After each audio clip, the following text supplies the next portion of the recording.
Good evening friends. तो आज हम लोग बात करेंगे एक चैप्टर लाइट्स के बारे में। ठीक है, इससे क्या होता है कि जो नॉर्मल क्वेश्चन होते हैं वन वर्ड वाले वो आते हैं। ठीक है, तो डिस्कस करते हैं। वायु में लेंस की फोकस दूरी सबसे कम होती है। ठीक है, जो लेंस की फोकस दूरी होती है सबसे कम वायु में होती है, माध्यम में बढ़ जाती है। ठीक है, फिर यदि किसी माध्यम का अपवर्तनांक लेंस के अपवर्तनांक से कम हो तो लेंस की फोकस दूरी बढ़ जाती है।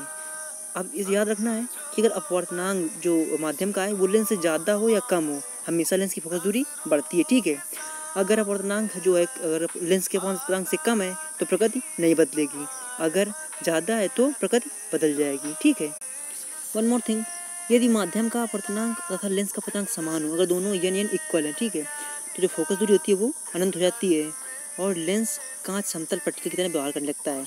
मतलब जो लेंस होता है वो एक प्लेन मिरर की तरह बिहेव करने लगता है। ठीक है, लेकिन बट पॉइंट ये है कि जो उत्तल लेंस में होता है फोकस आभासी होता है, वास्तविक होता है, तथा अवतल लेंस में आभासी होता है। मतलब जो ये उत्तल लेंस है, ठीक है, इसमें जो फोकस है वो उसके अंदर मतलब रियल होता है, लेकिन जो इसमें अवतल में होता है उसका बाहर होता है। इसका मतलब ये वर्चुअल होता है, मतलब आभासी होता है, क्यों लगता है कि यहाँ पे फोकस है, रियल में उसके अंदर नहीं होता है। ठीक है, और ये तो सबको पता ही है कि उत्तल लेंस की फोकस दूरी जो होती है धनात्मक होती है, अवतल लेंस की ऋणात्मक होती है। ठीक है, वन मोर पॉइंट, यदि लेंस के दोनों तरफ का माध्यम एक ही हो तो लेंस की फोकस दूरियों का अंकित मान बराबर होता है। मतलब उसकी प्रकृति चेंज होगी, एक माइनस होगी एक प्लस की होगी, लेकिन दोनों को मान इक्वल होगा। ठीक है, लेंस के फोकस से हो जाने वाला तथा मुख्य अक्ष के लंबवत को फोकस तल कहते हैं। सबको पता ही होता है, लेंस मेकर सूत्र मोस्ट इंपॉर्टेंट है।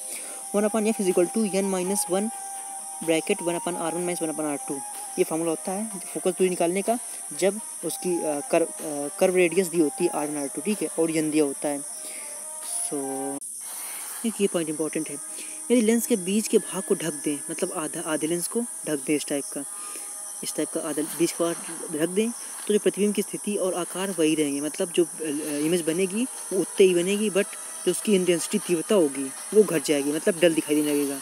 उसके आकार और शेप और उसकी साइज़ पे कोई इफेक्ट नहीं पड़ेगा। ठीक है, लेंस की क्षमता पर रखते हुए द्वारक बढ़ाने पर प्रतिबिंब की प्रतिबिंब की दूरी अपवर्तित रहती है। इसका मतलब जितने में पहले प्रतिबिंब बनेगा उतने में बाद में बनेगा। ठीक है, एक पॉइंट ये, एक अवतल लेंस के दोनों पृष्ठों की वक्रताएं समान है और इसके एक पृष्ठ को घिसकर समतल कर दें तो इसकी फोकस दूरी दोगुनी तथा क्षमता आदि हो जाएगी। जो एफ है उसकी डबल हो जाएगी और जो पावर है पी है वो हाफ हो जाएगी। ठीक है, सो गाइज कुछ इंपॉर्टेंट पॉइंट थे, मिलते हैं नेक्स्ट वीडियो में। Till then bye bye.